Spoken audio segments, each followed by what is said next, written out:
Hi everyone! One lovely person asked me to film a video about my favorite books, and I'm so excited to do it because books are my #1 love, after the food maybe.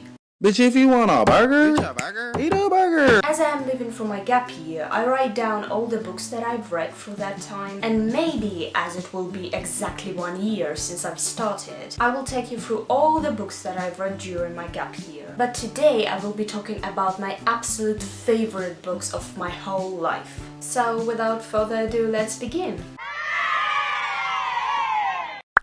My all-time favorite book since the childhood is Uncle Tom's Cabin by Harriet Beecher Stowe. This novel is absolutely amazing and, more importantly, really powerful. It shows the whole reality of American slavery of 19th century. It follows the life of Uncle Tom, who was sold to a cruel plantation owner, and it also has many more different characters. Every single one of them shows us and teaches us something. This book is emotional and sometimes even heartbreaking, but it really makes you feel, and it's important for me to feel what I'm reading about.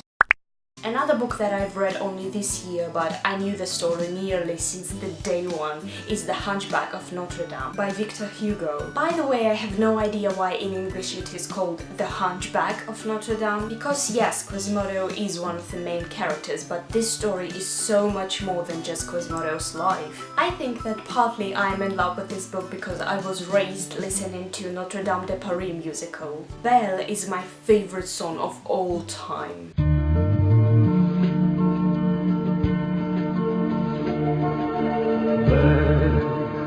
C'est un mot qu'on dirait inventé pour elle. The story is about a gypsy street dancer Esmeralda and different men who fell in love with her. And also it is a depiction of what a French world looked like at the time. This book is awesome, and if you start reading it and get bored by the description of the cathedral and stuff, that's not bad, you can skip it, and maybe later when you are older you will be able to see the real beauty of this part too.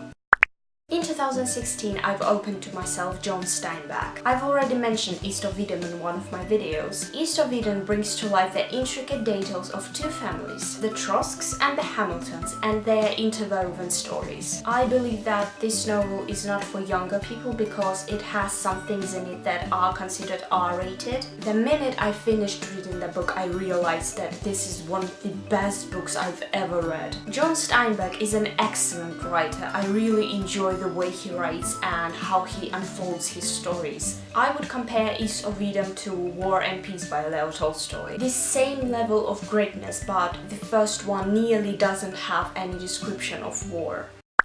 I believe everyone has heard about The Little Prince by Antoine de Saint-Exupéry. The Little Prince is a poetic tale in which a pilot stranded in a desert meets a young prince fallen to Earth from a tiny asteroid. This book, despite being written for a younger audience, has amazing, really important philosophical thoughts in it, which can really turn your life and completely change it. One of my favorite quotes from the book is, "But the eyes are blind, one must look with the heart." It is really helpful with surviving how society works nowadays.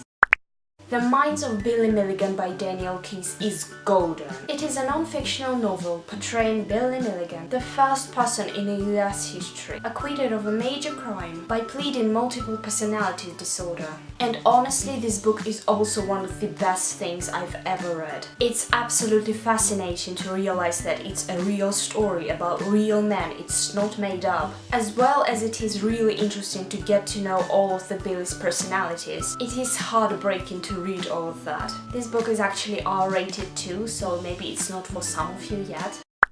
I want to mention some other books which I won't describe, but I still believe they should be mentioned. The Hunger Games. Who doesn't know The Hunger Games? Shining. The book is so much better than the film. Wuthering Heights and Little Women. Thank you very much for watching. I hope you haven't got bored and found some new books for you to read. Feel free to ask me any question in the comments. You can actually ask me for more suggestions, if it's happened that you've read all the books that I've mentioned in this video. And most importantly, leave in the comments your favorite books, because I always love to find something new to read. Goodbye!